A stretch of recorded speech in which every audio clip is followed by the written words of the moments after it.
E aí, pessoal do nono B? Lembra da aula passada? Na aula passada nós estudamos aí um pouco sobre a crise de 1929, ou seja, a Grande Depressão. Então, hoje nós vamos dar continuidade a esse conteúdo, certo? Da crise de 29. Vamos ver aí algumas consequências dessa crise, certo? Nós temos aí em destaque, certo? Para essa crise, os Estados Unidos, né? Isso que a gente viu muito bem na aula passada, que foi justamente nos Estados Unidos onde deu início, certo, a essa grande crise, certo, com a queda da Bolsa de Nova York. Então, os países, minha gente, mais afetados foram os países da Europa Ocidental, certo? Então, mas só que não foi só lá nos Estados Unidos e nesses países da Europa Ocidental que vieram as consequências, certo, dessa crise de 29. Uma vez que, por exemplo, o Brasil, será que o Brasil foi afetado nessa época por essa grande crise, essa grande depressão? Sim, porque foi justamente nesse período o Brasil era um grande produtor de café e, na verdade, o maior comprador, certo, desse produto brasileiro era os Estados Unidos. Porém, com a crise, certo, o que ocorreu? Diminuiu, certo, essa, essa compra, certo, do café, ou seja, a importação diminuiu. E aí o preço do café brasileiro caiu. Ou seja, o Brasil foi fortemente, certo, atingido também por essa crise de 29, certo? E aí essa crise de 29 ela trouxe grandes consequências, certo? E as maiores vão estar justamente lá nos Estados Unidos, certo? E se espalhando também pelo mundo, principalmente por onde? Pelos países capitalistas, né? Então, veja só, o desemprego. Então, o desemprego foi em massa, certo? Ou seja, era inúmeros os desempregos, certo? Um exemplo, nos Estados Unidos, os trabalhadores, eles foram os que mais sentiram os efeitos dessa crise, justamente por quê? Porque foi lá que essa massa de desemprego chamou mais atenção, certo? Então, em 3 anos, certo, dessa crise, a população de desempregados ela saltou de 400 mil para 14 milhões, certo, de desempregados. Isso nos Estados Unidos. Porém, gente, essa não foi a única consequência, né, dessa crise de 29. Nós temos aí em destaque também a falência. Falência de quê? De várias empresas, certo? E essas empresas, elas eram tanto do setor industrial quanto do setor agrícola, certo? Ambas foram afetadas fortemente. Porém, uma outra consequência dessa grande crise de 1929 foi o quê? A pobreza aumentou mais, certo? Então, era grande a miséria e a fome, certo? Nesses setores atingidos por essa grande crise de 1929. E aí, o que fazer? O que o governo, certo, dos Estados Unidos, ele, na verdade, tinha que bolar um plano, certo? E então, era a hora, certo, de tentar fazer alguma coisa para é, tentar amenizar ou acabar com essa crise. Então, como superar essa crise?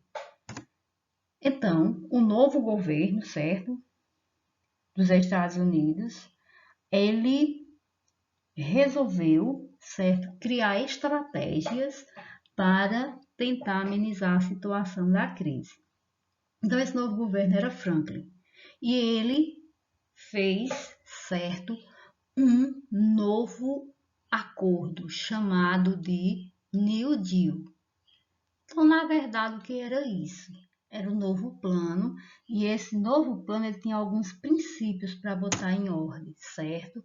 Como, por exemplo, o controle da produção e dos preços, certo? Ou seja, ele a partir daí, certo, ia fazer o quê?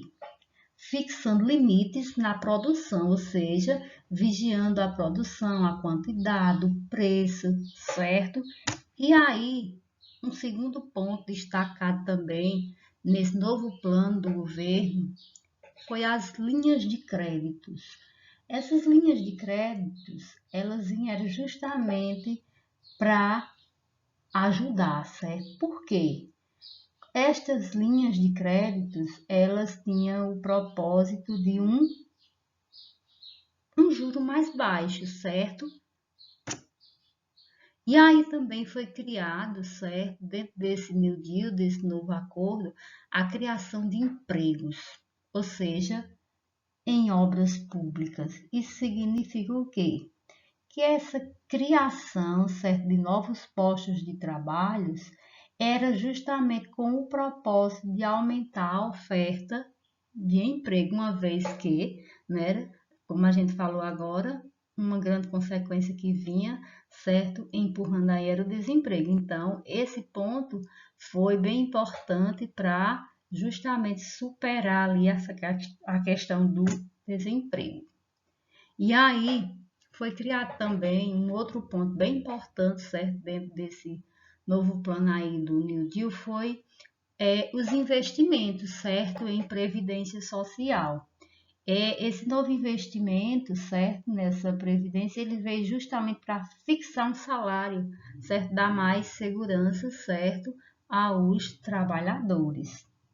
E aí, quando a gente se depara, certo, com esses pontos aqui, você fica se perguntando, será que, na verdade, essa crise, com esse novo plano, certo? Com esse novo acordo do presidente norte-americano, será que vai dar certo, certo? Porque na verdade a realidade lá era essa, certo? Veja só o que é que diz. A legenda em relação a uma imagem como essa. Realmente, quando tudo foi, certo, esquematizado aqui, de fato, olha, quando se tem os novos empregos, de fato, os trabalhadores eles saem, certo, em massa para tentar, certo, os novos empregos e sair daquela certa margem do desemprego que estava, certo, já há alguns anos. E aí, esse novo plano, certo, aqui estabelecido de fato, certo, o New Deal, ele teve sucesso, certo, para os norte-americanos, uma vez que em alguns anos a economia estadunidense ela veio a se recuperar, certo? Então, graças a esse novo plano, certo, estabelecido aí pelo presidente, certo, Franklin, que teve essa ideia aí desse novo acordo, certo? Então, o que é que você, certo, pode de forma bem resumida entender na aula de hoje? Então, você aí, gente, vocês têm um texto, certo? E esse texto que vocês têm está bem mais ampliado, certo? Ele traz mais ideias. Então, vocês leiam com atenção o texto e descubram aí, certo? Mais ideias sobre as consequências e também, certo? Também sobre o novo acordo que foi feito para recuperar a sociedade da crise de 29, certo? Então, leia com atenção o texto e tem também algumas perguntas em relação, certo, às consequências da crise de 29 e o que foi feito para recuperar, certo, a economia mundial, inclusive, com certeza, a dos Estados Unidos, certo? Então, leia com atenção o texto que vocês têm aí, que vocês vão ter, certo? Bastante ideias. Aqui é somente, certo, umas pequenas ideias. Bem, no texto de vocês tem bem mais, tá certo?